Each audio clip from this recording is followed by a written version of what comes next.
A 4-year-old boy's screams fill the most expensive restaurant in the city. His father, a man who controls an empire, can't control his own son. Nannies are useless. Billionaires are powerless. Then, a waitress, with nothing to her name but a broken heart, walks over and changes everything with a single sentence. He just needs a mum. But what she doesn't know is that this grieving child and his powerful father are tangled in a dark secret that destroyed her own life. This isn't a story about a tantrum. It's about a reckoning. The air at the Serafina wasn't just air.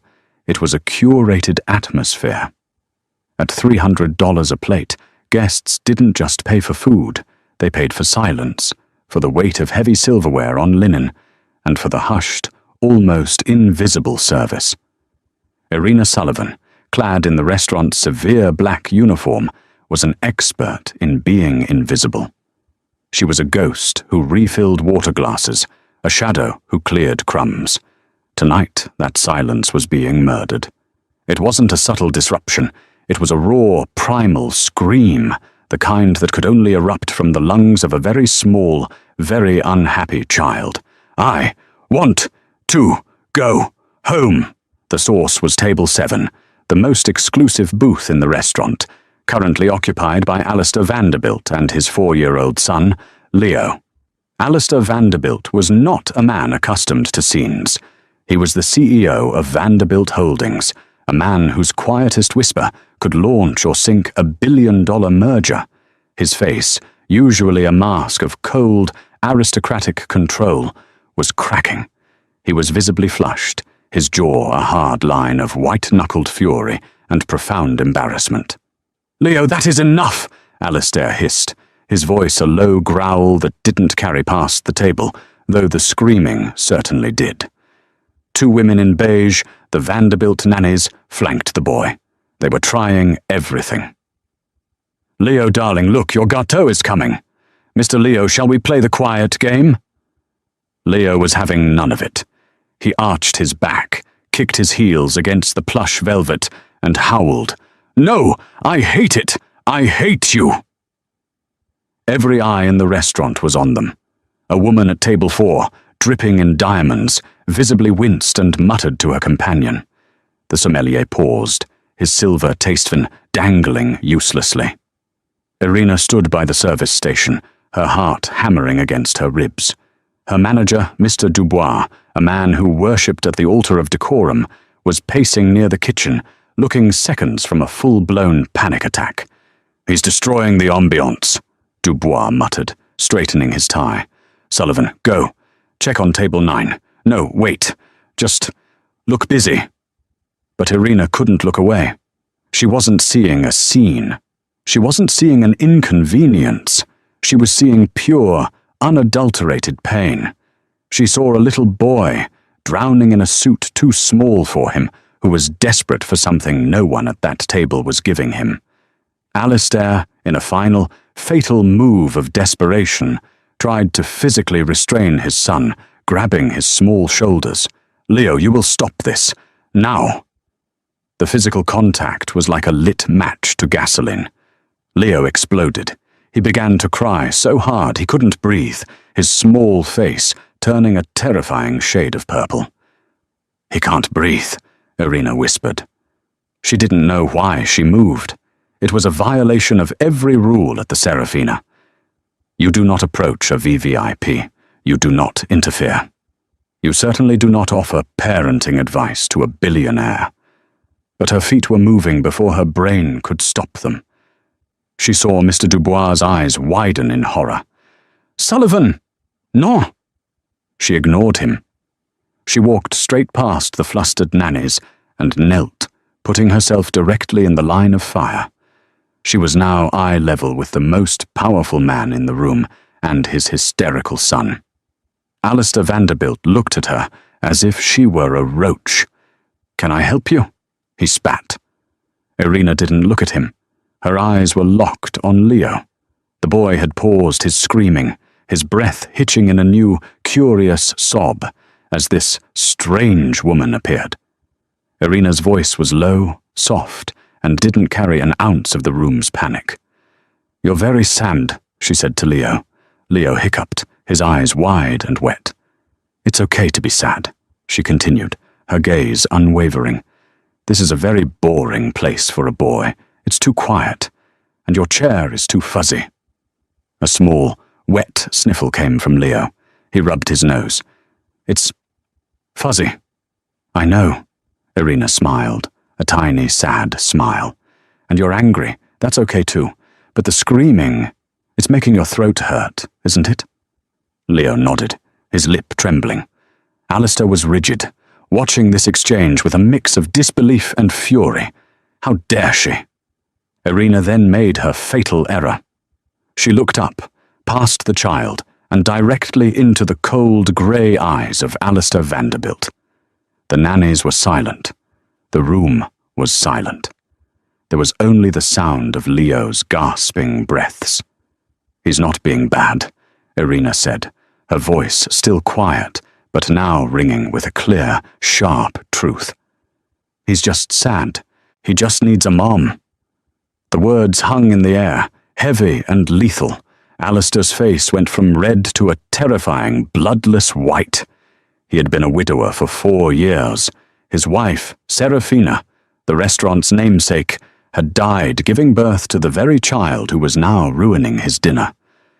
Irina hadn't known. To her, it was just an observation, a motherless boy crying for a mother. To Alistair, it was a public vivisection. He stood up slowly, the power returning to him like a shroud. He dropped a black American Express card on the table. "We're leaving," he said to the nannies, who scrambled to grab Leo. But Leo, in a sudden burst of energy, scrambled away from them and did the one thing that sealed Irina's fate. He lunged for her, burying his face in her black apron. "Stay with me!" he wailed. Alistair looked at Irina, his eyes now devoid of all emotion. They were the eyes of an executioner. He peeled his son off her, handed the boy to a nanny, and turned back. He didn't raise his voice. He didn't have to. "Mr. Dubois," he said, his voice cutting through the restaurant. Dubois was at his side instantly, sweating. "Mr. Vanderbilt, my deepest apologies. The gâteau is on the house, of course." Alistair held up a hand. "This employee," he said, gesturing to Irina, "is to be removed. I want her gone before I am through the door." He looked at Irina one last time. "You're fired." Irina felt the blood drain from her face. She watched Alistair Vanderbilt turn, his long black coat sweeping behind him, and walk out of the restaurant, leaving his son's cries and her entire future shattered in his wake. Irina's hands were shaking so hard she could barely unbutton her uniform in the staff locker room. She could hear Mr. Dubois on the phone in his office, his voice a high-pitched whine of apologies. "Utterly unacceptable, Mr. Vanderbilt. No, of course. She is gone, I assure you." She was gone. In the span of 30 seconds, she had gone from a competent employee to an unemployed woman with rent due in a week. She walked out the back alley exit, the smell of grease and stale champagne clinging to her. The cold November air hit her face, but she was too numb to feel it. She didn't take the subway. She walked the 40 blocks back to her tiny 5th-floor walk-up in a nondescript part of the city. Her apartment was as quiet as the Serafina was supposed to be. It was a museum of a life that had ended 2 years ago. On the mantelpiece, a photo of a smiling man, Mark, and a little girl with pigtails, Lily, her husband and her daughter, lost in a crash on a rainy night. He just needs a mum. She collapsed onto the sofa, the words echoing in her head. She hadn't just been talking about Leo. She had been talking about herself. I just need to be a mum. And that, she knew, was a wound that would never heal. She had lost her job because she had, for one reckless moment, forgotten to be a ghost and remembered how to be a mother. She cried. Not for the job, but for the small boy with the fuzzy chair, and for the little girl who would never sit in one again. The next day dawned grey and miserable. Irina was staring at her laptop, scrolling through job sites for waitress or hostess, when a sharp, insistent knock echoed through her apartment. She froze. No one ever came here. She crept to the door and looked through the peephole. Her heart stopped. A man in a black suit with an earpiece stood in her hallway. He looked impossibly large and out of place, like a block of granite. "Miss Sullivan?" A polite, firm voice called through the door. She opened it a crack. "Yes?" "My name is Arthur. I'm head of security for Mr. Alistair Vanderbilt. He requests your presence." Irina's first instinct was to slam the door. "He fired me. What more does he want? To sue me for harassment?" "Mr. Vanderbilt does not wish to sue you, Ms. Sullivan. He wishes to talk. Please, he is waiting." A black sedan, a Bentley, sleek and silent, was double-parked at the curb, making her entire building look even shabbier. This was a summons, not an invitation. Numbly she grabbed her coat and keys and followed the mountain of a man downstairs. The ride to the Vanderbilt Tower was silent. They did not take her to an office. They took her to the penthouse. The elevator opened directly into a living room that was larger than her entire apartment building. One wall was pure glass, offering a view of the city that only God and billionaires ever saw. The furniture was sparse, modern, and looked profoundly uncomfortable. It was cold, a sterile, grey and white mausoleum. Alistair Vanderbilt was standing by the window, hands clasped behind his back. He was in trousers and a crisp white shirt, his sleeves rolled up. He looked tired. "Ms. Sullivan, thank you for coming." His voice was flat. "You didn't really give me a choice." He turned. His grey eyes assessed her, not with the fury of last night, but with the cold calculation of a business deal. "I apologize for the public nature of your dismissal," he said. It was not an apology for firing her. "Where is he?" Irina asked, her voice quiet. Alistair frowned. "Where is who?" "Leo, the boy. He is in his wing, with his nannies." Alistair waved a hand dismissively. "That is why you are here." He walked over to a glass desk. "You were right," he said, the words sounding like they were being physically pulled from him. "About one thing. You were wrong to say it. You were wrong to interfere. You cost my restaurant a significant amount of prestige. But you were right." "Right about what?" "He's been difficult. Since my wife, since he was born. But since last night, he has been impossible. He has not eaten. He has not slept. He has done nothing but scream, and he is screaming for you." Irina felt a strange, painful twist in her chest. "His nannies, the ones you saw, have resigned. They were his third set this year. He breaks them. Or I fire them. It's irrelevant." Alistair picked up a single sheet of paper. "You saw him. You saw his pain. And you did in 10 seconds what no one else has been able to do in 4 years. You made him quiet." "I didn't make him quiet," Irina said, finding her spine. "I made him feel heard." Alistair almost smiled. It was a terrifying, humorless expression. A semantic difference. The result is what matters. I need that result. He pushed the paper across the desk. It was a non-disclosure agreement. "I am offering you a position, Ms. Sullivan. You will be Leo's primary caregiver. You will live here. You will be on call 24 hours a day. You will answer to me, and only to me." He paused, and then delivered the line that defined him. "Name your price. Whatever you were making at the Serafina, I will multiply it by 50. Irina stared at him. The audacity, the sheer, transactional coldness of it. He thought he could buy a mother. "You think this is about money," she said, her voice shaking with a sudden cold rage. You think you can just write a check and fix that little boy. You stand here in your glass castle, named after his dead mother, and you can't even stand to be in the same room as him. You didn't fire me because I embarrassed you, Mr. Vanderbilt. You fired me because I was right, and you can't stand it. Alistair's face darkened. You are in no position to— I am in every position, Irina shot back, taking a step toward him. I've got nothing left to lose. You already took my job. I lost my real family 2 years ago. I know what grief looks like. I know what a broken heart looks like. And your son is a walking, screaming echo of one. She was breathing hard. He was silent, his expression unreadable. I don't want your money, Irina said, her voice dropping. I don't want your apartment. I don't want your NDAs. What do you want, Ms. Sullivan? He asked, his voice dangerously soft. I want to help him.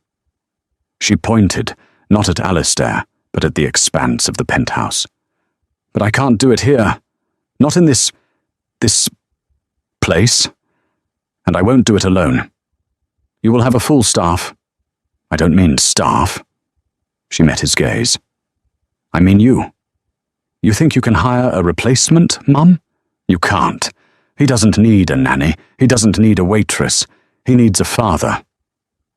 This was the ultimate gamble. She had nothing. He had everything, and she was giving him conditions. Alistair looked at her for a long, agonizing minute. She could hear the ticking of a ridiculously large clock. He was calculating. He was assessing. He was, she realized, a man drowning and deciding if the lifeline she'd thrown him was worth the humiliation of grabbing it. You will sign the NDA, he said finally. You will live here. The terms are non-negotiable. And you, Irina countered, will be home for dinner every night at 6 p.m., not 6:01, and you will be present. No phones, no work, just you and me and your son. You will try. You will actually try. She was asking the most powerful man in the city to clock out at 5:30. He stared at her. That is absurd. That's the deal, Irina said, grabbing her coat. If it's too absurd for you, find a fourth set of nannies. Good luck. She turned and walked to the elevator, her heart hammering. Her hand was on the call button. Wait. She stopped, her back to him. You start tomorrow at 7 a.m. She turned. Alistair was watching her, his face a mask of profound reluctance. One more thing, Irina said. What now? He sighed, exasperated. I'm not a nanny. I'm not a caregiver. From now on, you will refer to me as Ms. Sullivan or Irina. But you will not call me the help, and you will never call me the nanny. Understood? Alistair Vanderbilt, for the second time in 24 hours, was rendered speechless by this woman. He gave a single, curt nod. Tomorrow, 7 a.m. The Vanderbilt penthouse was not a home. It was a fortress of silence, marble and beige. Irina arrived at 7 a.m. sharp, not in her waitress uniform, but in jeans, a simple sweater, and sneakers. The head of security, Arthur, let her in with a respectful nod. The power dynamic had shifted. Leo's wing is to the east, Mrs. Sullivan. His schedule is on the kitchen tablet. Irina walked into the kitchen, a vast expanse of stainless steel and black granite that looked like it had never seen a hot meal. On a tablet, a schedule that would make a drill sergeant weep. 7 a.m. Wake, hygiene, dressing, formal. 7:45 a.m. Breakfast, macro-balanced, no sugars. 8:30 a.m. French lessons. 9:30 a.m. Introduction to economics, age-appropriate. 10:30 a.m. Supervised play, sensory neutral. 11:15 a.m. Lunch. 12 p.m. Nap. Introduction to economics, Irina muttered. He's 4. She tore the tablet from its magnetic holder and tossed it onto a counter, where it skidded and hit a $5,000 espresso machine. She walked to Leo's wing. The nannies may have quit, but a new one, A stern-looking woman in grey was already there, trying to force Leo's arms into a tiny blazer. "I don't want to!" Leo was screaming, already starting his day at peak tantrum. "Miss Sullivan," the new nanny said, not looking up. "I am Anya. I am to assist you."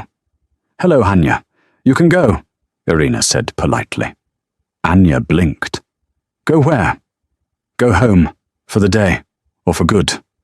I don't care. But you're not needed." "But Mr. Vanderbilt's sister is not my boss," Irina said, her voice firm. "Mr. Vanderbilt is, and he hired me. Goodbye." Anya, clearly not paid enough to fight this, looked relieved. She scurried out. Irina knelt. Leo was watching her, his eyes red-rimmed and suspicious. "Hi, Leo." "Are you the new nanny?" He spat. "No, I'm Irina. I'm the lady from the fuzzy chair." This gave him pause. "Dad fired you." "Yes, he did," Irina said, sitting on the floor, ignoring the blazer. "He's very dramatic." A tiny smile flickered on Leo's face. "Dramatic. Very. Now, I have a question. That schedule." She pointed to a printed copy on his wall. "Introduction to Economics. What is that?" "It's stupid," Leo mumbled. "We talk about city." "Scarcity," Irina corrected, horrified. "Well, that does sound stupid. I have a better idea." "What?" "Do you know how to make pancakes?" Leo's eyes went wide. "Pancakes? Anya says they're empty calories. Well, Anya's not here, and I think we can make them full calories, with chocolate chips and whipped cream and flour. Lots and lots of flour." An hour later, the pristine kitchen was a war zone. Flour dusted every surface. Eggshells were on the floor. And Leo Vanderbilt was, for the first time Irina had ever seen, giggling. He had a smear of flour on his nose, and his pajamas were covered in batter. Okay, Irina laughed, holding up her hands, as Leo tried to dump a cloud of flour on her head. "Truce. We have to cook them now." They ate their empty calories, sitting on the floor, right in the middle of the kitchen, using their fingers. Leo was a different child. He was bright, funny, and messy. He was, Irina thought with an ache, so much like her Lily. The sound of a throat clearing snapped her out of it. Well, what is this?" Irina looked up. Standing in the doorway was a woman who was the female equivalent of Alistair. Tall, impossibly thin, in a severe Chanel suit, with hair pulled back so tightly it looked painful. Her eyes, the same cold grey as her brother's, swept over the scene with undisguised contempt. "And you must be the waitress," the woman said. Her voice was pure ice. "I'm Irina Sullivan," Irina said, standing up, subconsciously wiping her floury hands on her jeans. "I am Beatrice Vanderbilt," the woman said. "Alistair's sister, and the person who actually runs this household. I am here to find out what in God's name you think you are doing." "We're making breakfast," Irina said, gesturing to the pancake-covered plates. "You are making a mess," Beatrice corrected. "You are destroying a kitchen that was imported from Milan, and you are feeding my nephew processed sugar, which is forbidden." Leo, who had been laughing seconds before, shrank back, his smile gone. He crawled behind Irina's legs. "Beatrice," Irina said, keeping her voice level, "it's nice to meet you. Leo and I are just getting to know each other. He's a child. He needs to play." "He needs structure," Beatrice snapped. "He needs discipline, which is what you're here to provide, not this anarchy. My brother may be temporarily blinded by his desperation, but I am not. I know what you are, Miss Sullivan. I've seen your kind before." "My kind? The kind that sees a broken man and a blank check and thinks she's hit the jackpot, the gold digger masquerading as a Mary Poppins. It's pathetic." Irina's blood ran cold. "You don't know the first thing about me." I know you got yourself fired in a deliberate, public spectacle to get his attention. I know you're here, in his private home, after less than a day. It's a classic, trashy maneuver. But let me be clear. I will not let you sink your claws into this family. You will follow the rules, or I will have you thrown out on the street myself." Before Irina could respond, another voice joined the fray. "Beatrice, that's enough." Alistair Vanderbilt stood in the doorway, his briefcase in hand. He had clearly just arrived. He was staring at the kitchen, his expression unreadable. He had come home for... What? He checked his watch. 10:15 a.m. He hadn't come home for dinner. He'd come home because... Why? "Alistair, look at this!" Beatrice shrieked, pointing at the mess. "Look at what she's done!" Alistair's gaze swept the room. He took in the flour on the $100,000 cabinetry. He saw the sticky maple syrup on the marble floor. He saw his sister in all her fury, and he saw Irina, defiant and covered in batter. Then his eyes landed on his son, cowering behind Irina's legs. "Leo," Alistair said. His voice was soft. Leo peeked out. Alistair looked at the flour on the counter. He looked at his son. Then he did something that shocked everyone, including himself. He dipped his hand into the bag of flour, scooped up a small handful, and walked over to his son. Leo flinched. Alistair knelt. He gently, so gently, dabbed the flour on the tip of Leo's nose, mirroring the streak Irina had. "Boop," Alistair whispered. Leo's eyes went wide. He stared at his father. Then a tiny, hesitant giggle escaped him. Alistair's face softened. A crack appeared in the marble. He looked up at Irina, over his son's head. His eyes weren't cold. They were something else.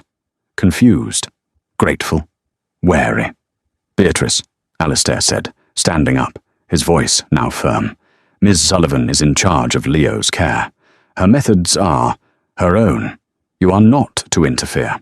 Is that clear?" Beatrice looked like she had swallowed acid. "Alistair, you can't be serious. She is a waitress, and she has done more in one morning than you have in 4 years," Alistair said. The words were quiet, but they hit Beatrice like a physical blow. She turned, her face a mask of pure hatred, and stormed out of the kitchen. Alistair looked at the mess. He looked at Irina. He seemed at a loss for words. "You're early," Irina said, her heart still pounding. I forgot a file," he stammered, clearly a lie. "I'll be home at 6 for dinner." He turned and left. Irina let out a breath she didn't know she was holding. She looked down at Leo. "I think," she whispered, "that we're going to need a lot more pancakes." Leo giggled. "And chocolate chips." It was a victory. But as Irina looked at the doorway where Beatrice had stood, she knew this wasn't an interview. It was a declaration of war. The weeks that followed settled into a strange, new normal. Irina's days were long, filled with the chaotic, exhausting, wonderful energy of a 4-year-old boy. She systematically dismantled the Vanderbilt schedule. French lessons were replaced with trips to the Central Park Zoo. Introduction to economics became building the world's biggest Lego tower, and supervised play involved mud puddles, finger painting, and trips to the Natural History Museum, where Leo would roar at the dinosaurs. Irina didn't just care for Leo, she saw him. She learned that his favorite color was rainy day blue, that he was terrified of loud sneezes, and that he thought the man in the moon was his mommy. The penthouse, once a sterile showplace, began to look like a home. A pair of small, muddy boots was permanently by the door. A vibrant, messy finger painting was, to Beatrice's horror, taped to the stainless steel refrigerator. The sound of a child's laughter echoed in the marble halls. Alistair kept his promise. Every night at 6 p.m., the elevator doors would open. He would walk in, and for 3 hours he was not CEO. He was just damned. It was, at first, excruciatingly awkward. Alistair was a man who spoke the language of stock options and hostile takeovers, not guess who, and the very hungry caterpillar. What do we do?"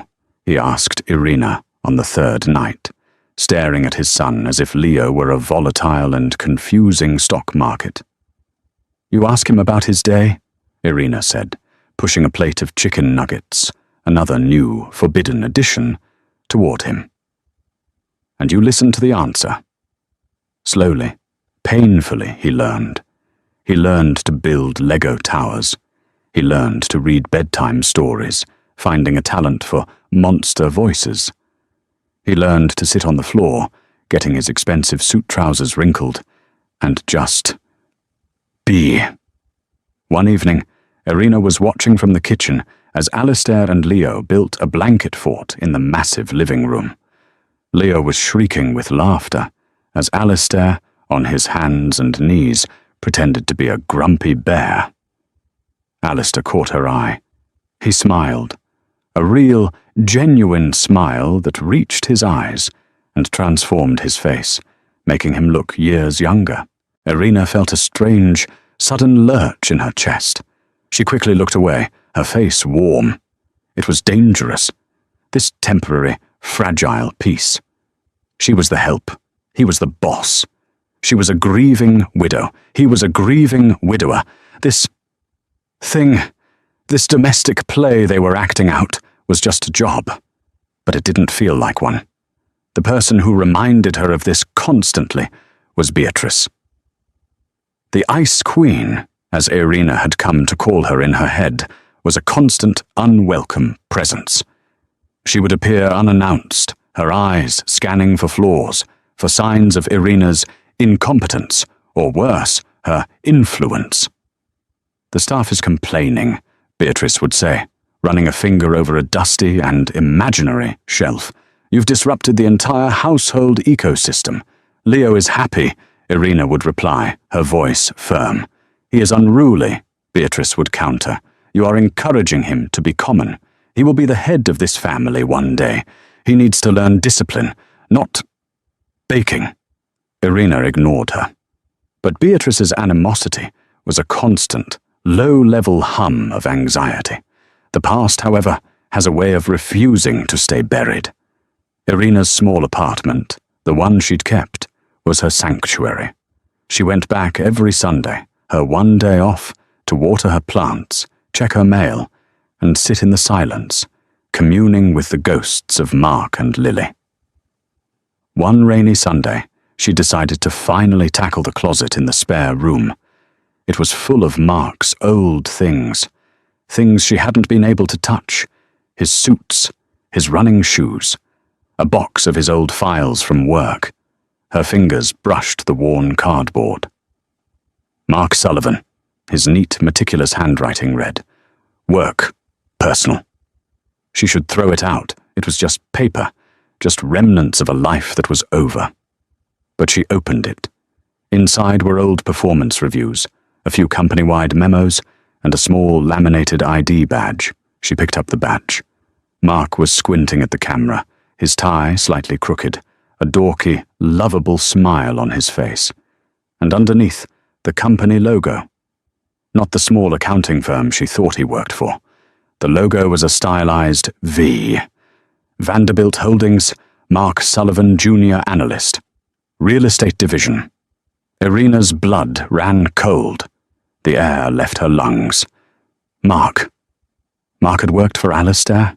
She had been in that penthouse for 2 months. She had spoken the Vanderbilt name 100 times. Not once. Not once had Mark ever mentioned it. Why would he hide that? She dug through the box, her hands now frantic. She found a stack of papers held together with a binder clip. It was a series of printed-out emails, all from the last week of his life. The subject line was The Phoenix Project. She read. The emails were from Mark to his direct supervisor. They were increasingly frantic. Subj Phoenix Project, safety concerns.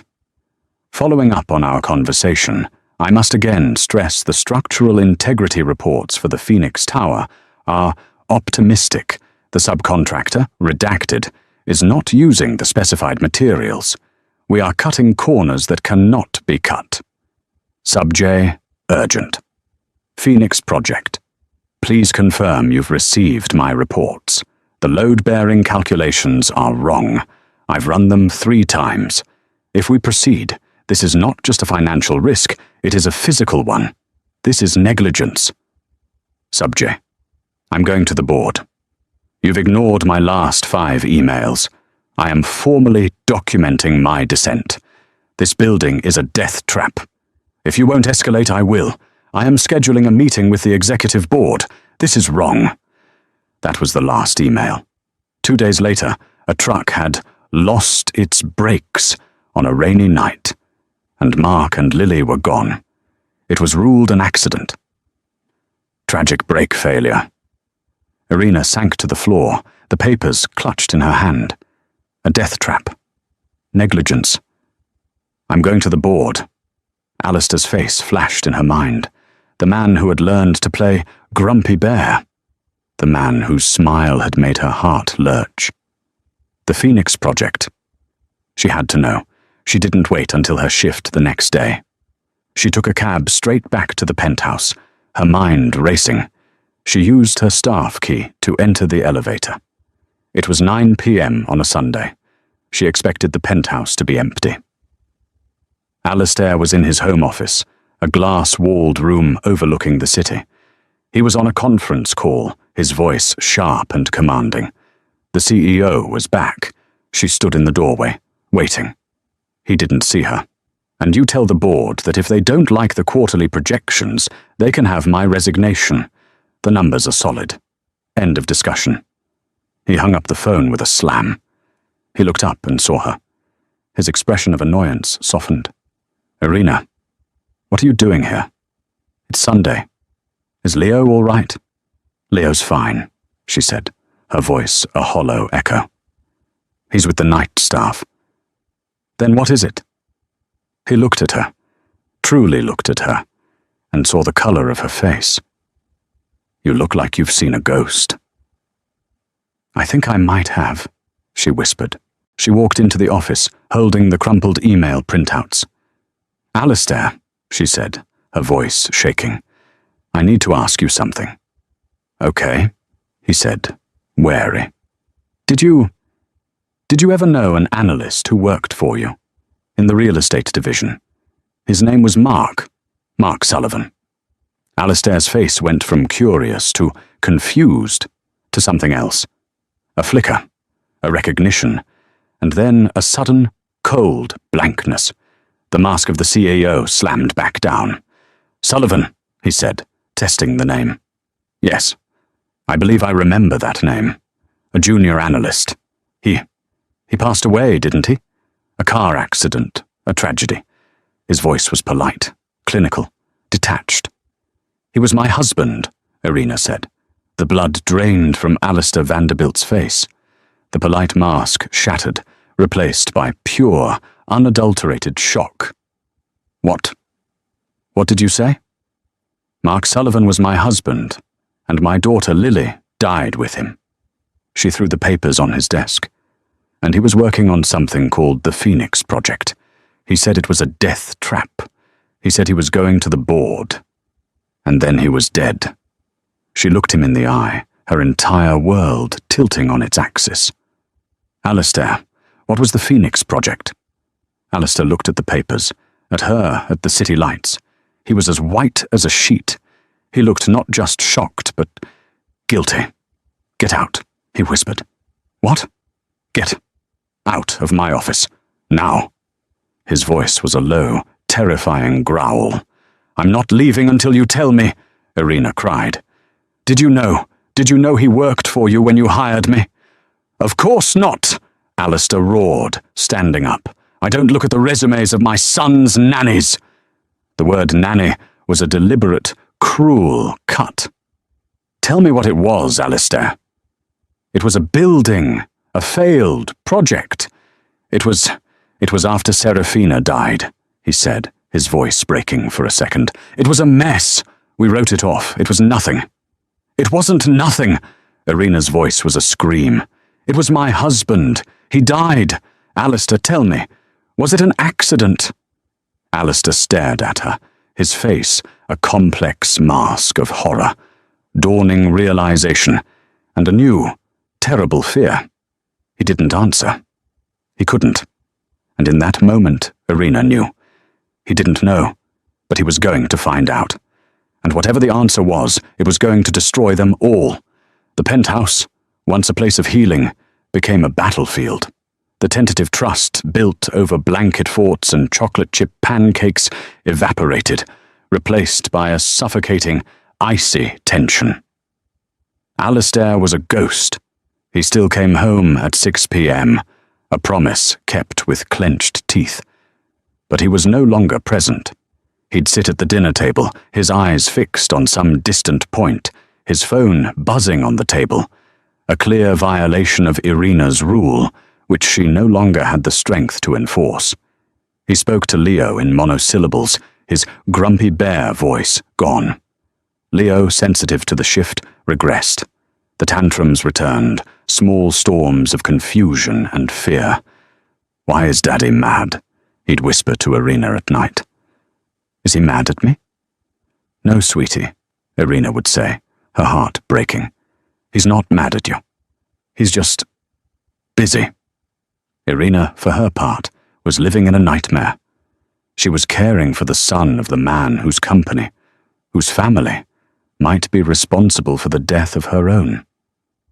Every time Alistair looked at her, she saw not just a grieving widower, but a man hiding a secret.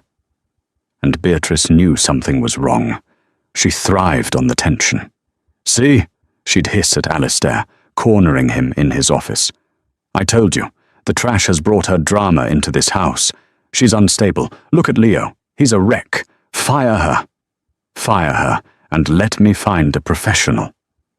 Alistair would just shake his head, his face drawn and grey. "Not now, Beatrice." Irina couldn't let it go. She had to know. When Alistair was at the office and Leo was napping, Irina did something she knew was a cardinal sin. She went into Alistair's home office. She sat at his computer. She was not a hacker. She didn't need to be. Alistair, in his distracted state, had left his machine logged in. She opened his corporate email. She typed "Phoenix Project" into the search bar. Raw results found. He'd scrubbed it, or it had been scrubbed for him. She then went to the Vanderbilt Holdings internal server. She searched for Mark Sullivan. His employee file was there. Status: deceased. Case: closed. But his project files, they were all locked, encrypted, restricted access. "What are you doing?" Irina spun around. Beatrice was standing in the doorway, her arms crossed, a look of triumphant loathing on her face. I was looking for a recipe," Irina stammered, closing the windows. "A recipe?" Beatrice said, her voice dripping with sarcasm. "A recipe for a hostile takeover. You're snooping. I knew it. I knew you were a little spy, trying to find leverage, something to use against him in a lawsuit." "You don't know what you're talking about," Irina said, trying to push past her. Beatrice grabbed her arm. It was the first time they had ever touched, and her grip was like steel. "I know exactly what I'm talking about," Beatrice snarled, her face close to Irina's. "You think you're the first pretty little thing to try and weasel her way into this family? You're not even the best. You're just a common, manipulative thief. Let go of me. Or what? You'll cry to Alistair. He's done with you. He sees you for what you are now. He's just trying to figure out how to get rid of you without a lawsuit." Irina's rage, cold and potent, finally boiled over. "You want to know what I was looking for? I was looking up my dead husband, the man who worked for your company, the man who was silenced because he found out your Phoenix project was a death trap. I'm not looking for a lawsuit, Beatrice. I'm looking for a murderer." Beatrice's face went from rage to a sudden, bone-chilling stillness. Her grip on Irina's arm loosened. "You're hysterical," Beatrice said, but her voice had lost its edge. It was shaky. "You're delusional." "Am I?" Irina pushed past her. "We'll see." The dam had broken. That night, when Alistair came home, Irina was waiting for him. Leo was already in bed. The penthouse was dark. "I'm not doing this anymore, Alistair," she said, her voice echoing in the marble foyer. "Doing what, Irina?" He sighed, rubbing his temples. "I'm not in the mood for games." "The game where I pretend to be your son's nanny and you pretend you're not the man whose company killed my husband." Alistair's head snapped up. "We are not doing this. I told you. It was a tragedy. An accident." "Was it?" "I found his emails. He was going to the board. He was going to expose the Phoenix project, and then his brakes failed." "How convenient." "Are you accusing me?" Alistair's voice was dangerously low. "Are you accusing me of killing your husband? I don't know, are you? Or did you just cover it up? What was so bad about that project that you had to scrub it from your servers? What are you hiding? You were on my computer," he roared, his fatigue replaced by a towering rage. "You were spying on me. In my own home." "You're damn right I was," Irina screamed back, tears of frustration and grief streaming down her face. "You owe me the truth. I am raising your child. I am healing your family. And you're sitting on the grave of mine." Alistair's face crumpled. For a second, she saw the grumpy bear again, the man who was just as broken as she was. "Irina," he whispered. "You don't know. You can't." "I didn't." "Alistair, she's a liar!" Beatrice emerged from the shadows of the hallway. "She's been on your computer all day. She's looking for settlement data. She's a corporate spy, I told you. She's been planning this since the restaurant. She's building a case." Alistair looked from his sister, her face alight with righteous fury, to Irina, her face streaked with tears. He was trapped. He was a man cornered by the two poles of his life, his blood and his what? His nanny. He made his choice. "Beatrice is right," he said, his voice flat and dead. "I gave you a chance. I trusted you, and you used my son to get into my house and spy on my company." "No," Irina gasped. "Alistair, that's not... You know me." "I thought I did," he said. He looked at her with the same cold, dead eyes from the restaurant, the eyes of the executioner. "I thought you were different, but you're just like all the rest." "Alistair, please," she begged, the fight draining out of her. "Don't do this, I'm not. I just need to know. For Mark, for Lily." "You will get your truth," he said, "from my lawyers." He nodded to the security detail standing by the elevator, the one that was always there, just out of sight. "Arthur, Ms. Sullivan is leaving. Permanently. She is not to be allowed back in the building. Escort her out. She can have her things sent to her." "Alistair, no!" Arthur, the man who had nodded at her with respect just that morning, stepped forward. He looked pained. "Ms. Sullivan, please, you can't do this," Irina cried, looking past the guard to the man she thought she'd seen. "What about Leo? You can't just... You'll break him. He needs me." "He'll be fine," Beatrice said, a smug smile playing on her lips. "He's a Vanderbilt. We are not weak." Alistair turned his back. He walked into his office and closed the door. The lock clicked. "Please, Alistair." But he was gone. "This way, Ms. Sullivan," Arthur said, his voice gentle but firm. Irina looked at the closed door. She looked at Beatrice's triumphant smirk. She had lost. She had lost her husband. She had lost her daughter. And now she had lost the little boy who had become her world. "Mommy?" Irina froze. Leo was standing at the top of the grand staircase, rubbing his eyes, his pajamas on backward. He was holding his stuffed bear. "Ayla, why are you shouting? Why is the big man here?" Irina's heart shattered into a million pieces. She couldn't speak. "Go back to bed, Leo," Beatrice snapped. "Your nanny is leaving." "Leaving?" Leo's voice was small. Like Mommy left?" He looked at Irina, his eyes wide with a terror she knew all too well. The terror of abandonment. "No!" Irina ripped her arm away from Arthur. "Leo, sweetie, What could she say? "Your father is firing me because I think his family killed my family." "You are not to speak to the child," Beatrice commanded. "Arthur, remove her." Arthur grabbed her arm, more forcefully this time. He began pulling her toward the elevator. "Leo, I love you," Irina screamed. "Ayla, no, don't go. Daddy!" Leo's screams echoed down the marble hall. It was the same scream from the restaurant, but 1,000 times worse. It wasn't a tantrum. It was a raw, agonizing cry of loss. "Ayla!" The elevator doors opened. Arthur pushed her in. Irina collapsed against the wall as the door slid shut, sealing her off. The sound of Leo's screaming, "Daddy!" and "Ayla!" being muffled by the steel and the stone, until finally there was only silence. Irina's grief hardened into cold rage. She was not a gold digger. She was a widow. She took her evidence, Mark's desperate emails, to the New York Times. A reporter named David Chen listened, his skepticism turning to intense focus. He recognized the Phoenix Project scandal and promised to dig, his sights set firmly on Beatrice. Meanwhile, Alistair was trapped in his own hell. Leo, traumatized, had stopped speaking. The penthouse was silent, the silence a crushing accusation.